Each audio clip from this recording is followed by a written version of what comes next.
잘하셔. 사랑의 관계.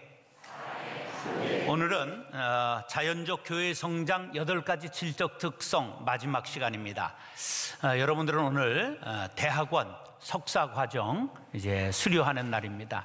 논문 제출하시는 분들에게는 학위를 수여하도록 그렇게 하겠습니다.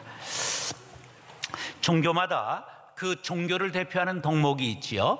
불교는 뭐라고 말합니까? 자비. 유교는 어질 인자를 써서 인이라고 말합니다. 그럼 기독교는 뭐라고 말하죠? 사랑, 사랑의 종교라고 말합니다. 그런데 아이러니컬하게도 기독교 역사상 교회 성장과 사랑의 관계를 논한 책이 한 권도 없었어요. 그런데 크리스찬 A. 슈바르츠 박사가 이제 성장하는 교회, 정체된 교회를 유심히 살펴보다가 사랑의 지수가 높은 교회는 성장하고 그렇지 않은 교회는 퇴보하더라 하는 것을 발견했습니다. 지능지수를 IQ라고 말하고 감성지수를 EQ라고 말한다면 사랑지수를 뭐라고 그런다? LQ라고 말합니다. 이 사랑지수가 지능지수나 감성지수보다 굉장히 중요한 지수입니다. 결혼해가지고 남편에게 사랑받는 여자는 머리가 좋은 여자일까? 사랑지수가 높은 여자일까? 애교지수가 높은 여자입니다. 자, 이 사랑이라고 하는 것은 그 개인의 발전뿐만 아니라 공동체가 성장, 유지, 발전하는데 아주 중요한 요소라고 하는 것이 이제 결과적으로 밝혀졌습니다.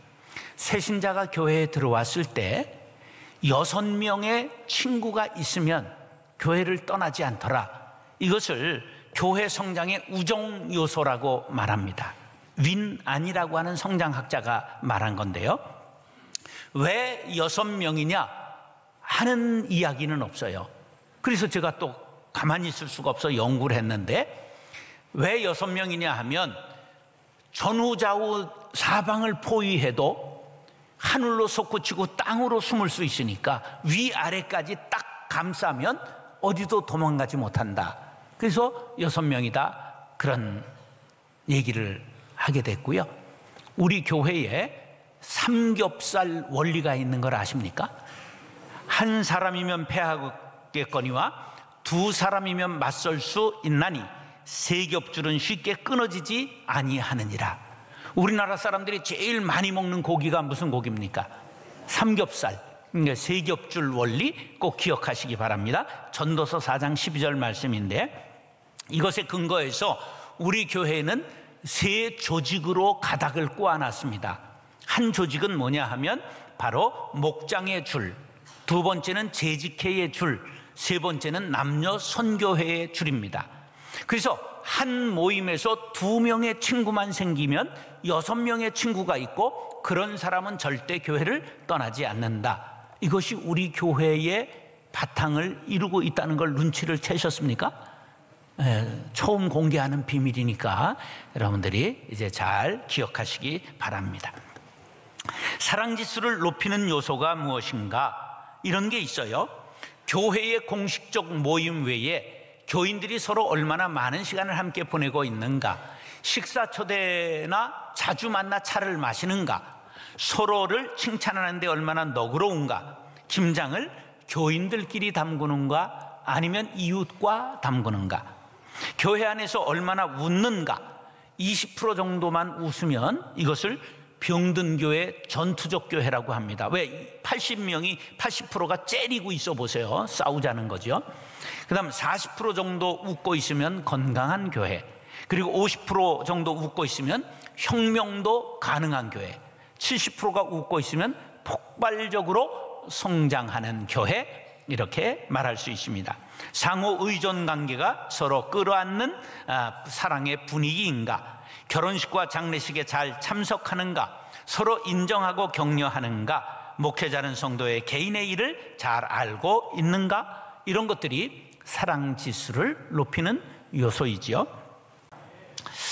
자, 그래서 이제 제가 사랑지수 높이기 운동 말을 구호를 만들었어요. 한번 따라하세요. 장례식에 참석하여 위로하기, 결혼식에 참석하여 축하하기, 잔치집에 참석하여 먹어주기,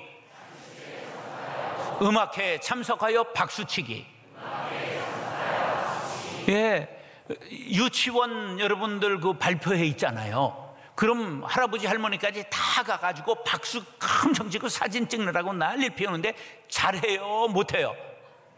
뭐 잘해요. 그냥 자기 아이니까 막 그러잖아요. 우리가 한 가족이라고 생각한다면 우리가 연주회 하고 음악회 하고 행사가 있을 때 함께 참석해서 박수치는 그러한 공동체가 될 수 있기를 간절히 바랍니다. 옛날 고린도 사람, 그럼 바람둥이 그랬어요. 그리고 지금 한국 사람 그러면 빨리빨리 이렇게 연상하는 것처럼 교인 그러면 뭐라고 세상 사람들이 생각할까?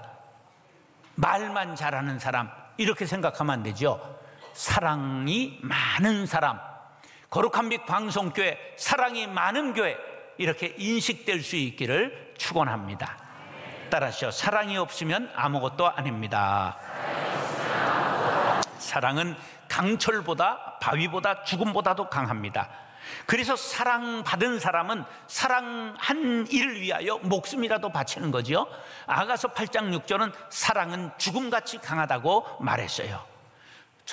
춘추 전국시대에 한 병사가 적의 활에 다리를 맞았는데 그냥 다리가 퉁퉁 붓고 고름이 챘어요.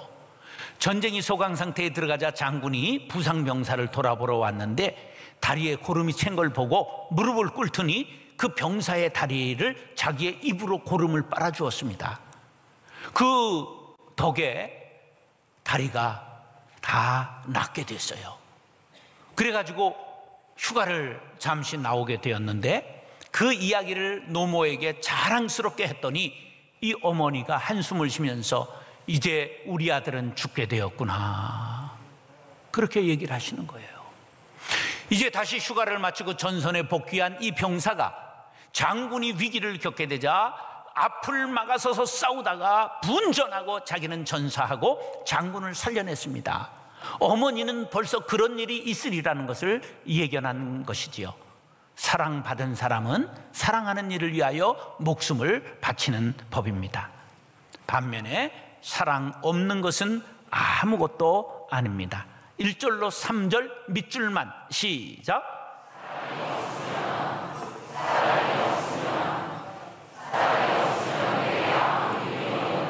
천사의 말을 하는 사람도 사랑 없으면 소용이 없고 심오한 진리 깨달은 자도 울리는 징과 같네.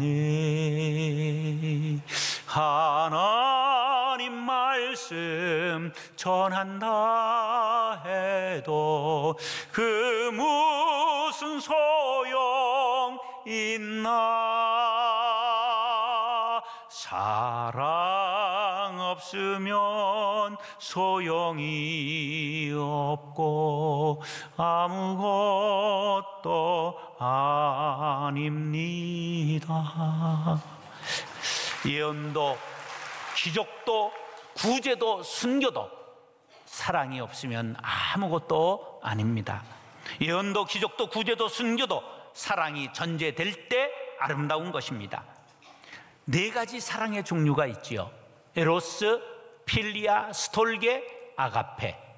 바로 이 하나님의 인간에 대한 사랑, 지고지순한 조건 없는 사랑, 자신을 바치는 사랑, 이게 아가페 사랑이지요.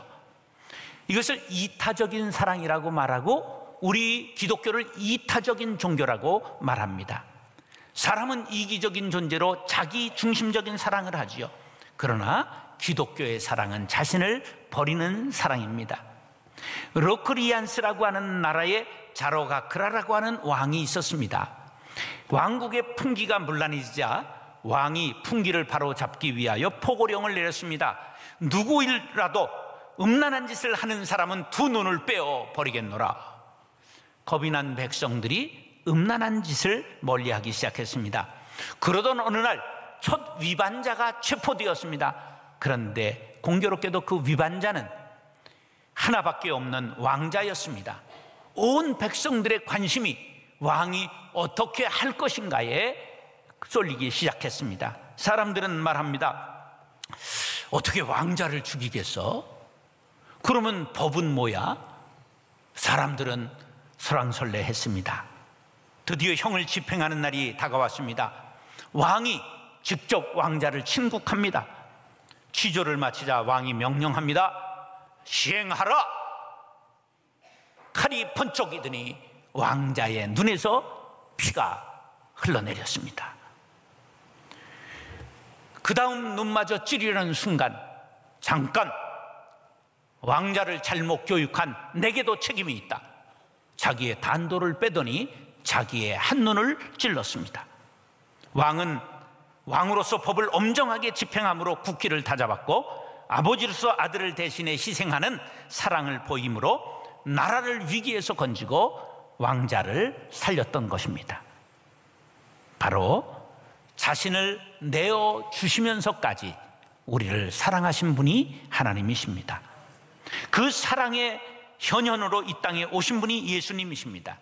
그 예수님이 우리들에게 이렇게 권고하고 있습니다. 시작.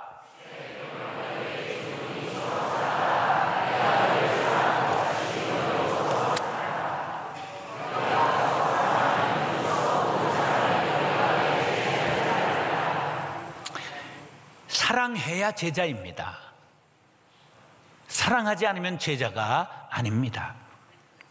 교회가 무엇하는 것이냐? 사랑을 실천하는 것입니다.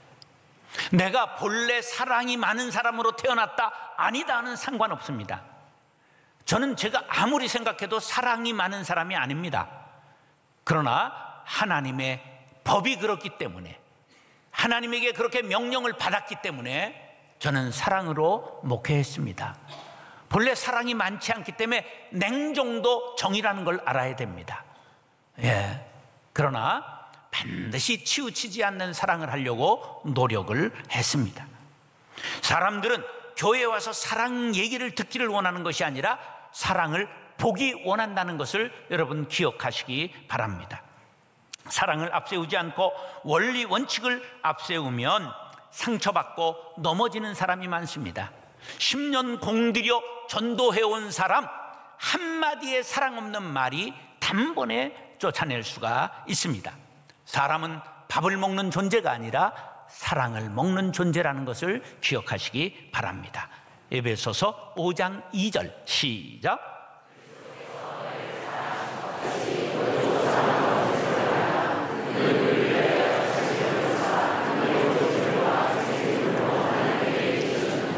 사랑하는 형제 자매 여러분, 나의 예배, 나의 헌금, 나의 봉사, 모든 행위에 하나님을 사랑하고 형제를 사랑하는 사랑을 담겠습니다. 고백하시기를 바랍니다. 사랑의 기초 위에 믿음의 집을 짓는 성도님들 될 수 있기를 예수님의 이름으로 축원합니다. 다시요, 사랑은 배려하는 마음입니다. 그 사람 인격적이야, 이런 말 하잖아요. 그 말은 남을 배려할 줄 안다는 말과 동일합니다. 자, 오늘 4절로 7절에는 15가지의 사랑의 본질이 나옵니다. 시작.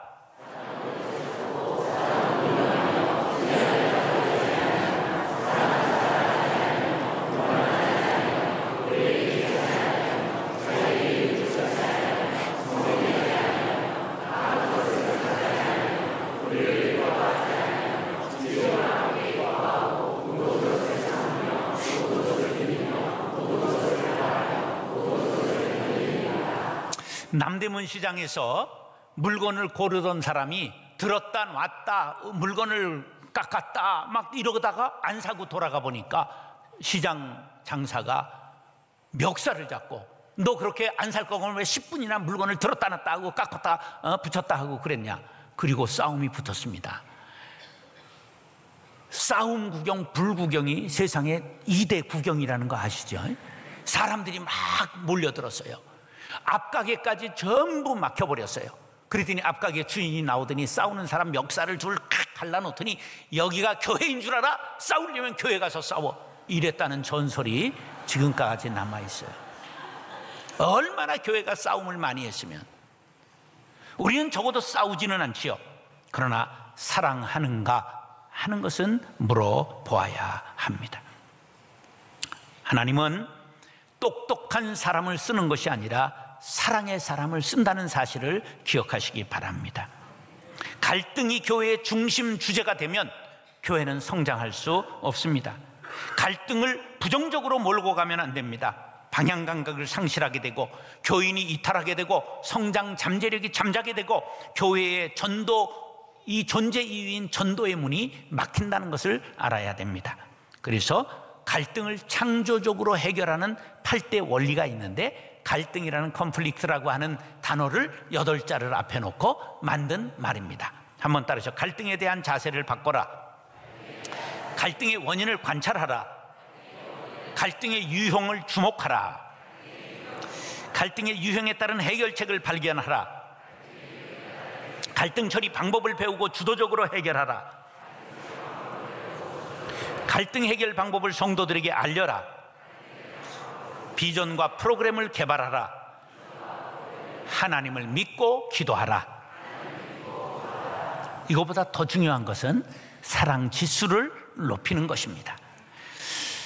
그것은 곧 형제를 배려하는 마음을 갖는 것입니다. 빌립보 교회는 사랑이 많은 교회였어요. 감옥에 들어간 바울의 영치금까지 보낸 교회는 빌립보 교회가 유일했습니다. 그런데 한 가지 문제가 있었으니 두 여자 지도자가 싸우는 것이었습니다. 빌립보서 4장 2절 시작.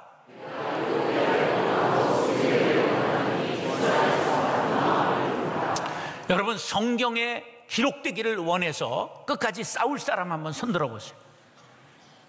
여러분, 그런 부정적인 이름을 남기지 마시기 바랍니다. 믿음이 자라기 위해서는 사랑이 자라야 됩니다. 사랑도 단계가 있습니다. 사랑을 받는 단계, 유아기적 사랑입니다. 자기를 사랑하는 사랑만 사랑하는 단계, 이건 세상 사람들도 할 줄 압니다. 자기 사랑하지 않는 사람까지 사랑하는 단계, 인격자의 단계입니다.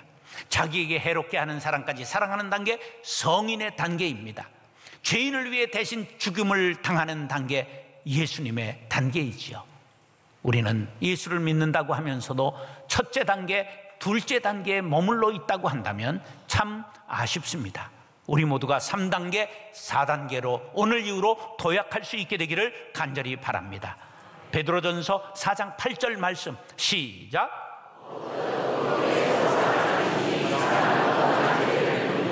사랑하는 형제 자매 여러분, 형제의 허물을 덮어주고 있습니까? 아니면 들추고 있습니까?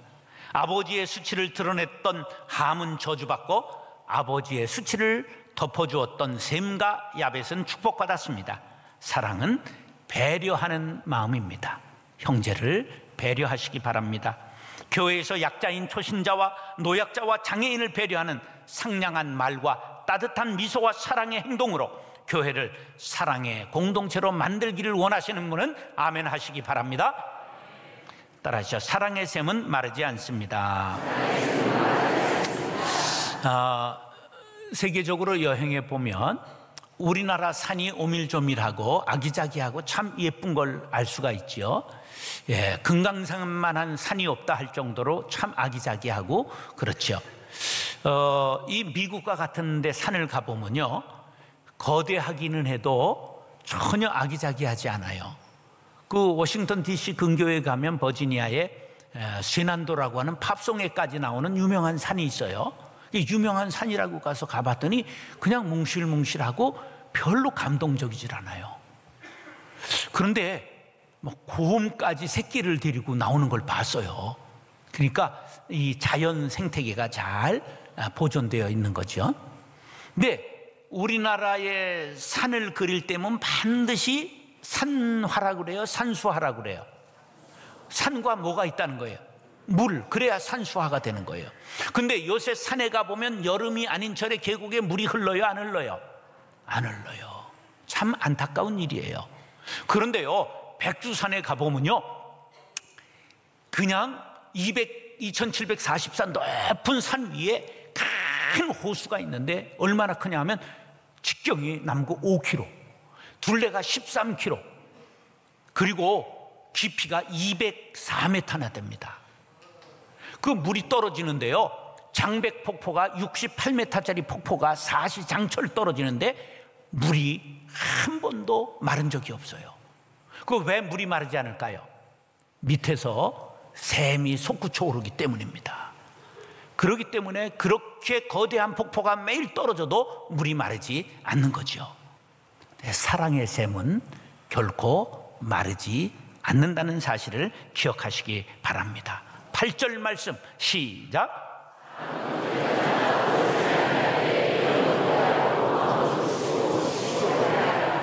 세상의 모든 것은 있다가 없어지고 변하고 사라져요. 그런데 사랑은 언제까지든지 떨어지지 않습니다. 예언도 방언도 지시도 패합니다. 그러나 사랑은 천국까지 영원히 지속된다는 사실을 기억하시기 바랍니다. 교회는 이 사랑의 연습장입니다. 이 사랑의 무대에 사랑이 떨어지면 교회는 교회됨을 상실하고 마는 것입니다. 교회는 사람이 많고 적고 건물이 크고 웅장하고에 달려있지 않고 사랑이 있느냐 없느냐에 교회됨이 달려있다는 것을 기억하시기 바랍니다. 사도 요한은 100세까지 살아서 목회를 했습니다. 에베소 교회에서 100세 때 설교할 때는 설 수가 없었습니다. 그래서 의자에 앉혀놓으면 우리가 서로 사랑하자 이 한마디 했다고 합니다. 그러면 모든 성도들의 마음이 높고 사랑으로 변화했다는 기록이 남아 있습니다. 여러분 심령에 사랑의 샘이 넘치시기를 바랍니다. 여러분의 가정에 사랑의 샘이 솟구쳐 오르기를 바랍니다. 우리 교회가 사랑의 샘이 될 수 있기를 축복합니다. 요한일서 4장 7절 8절 말씀 시작.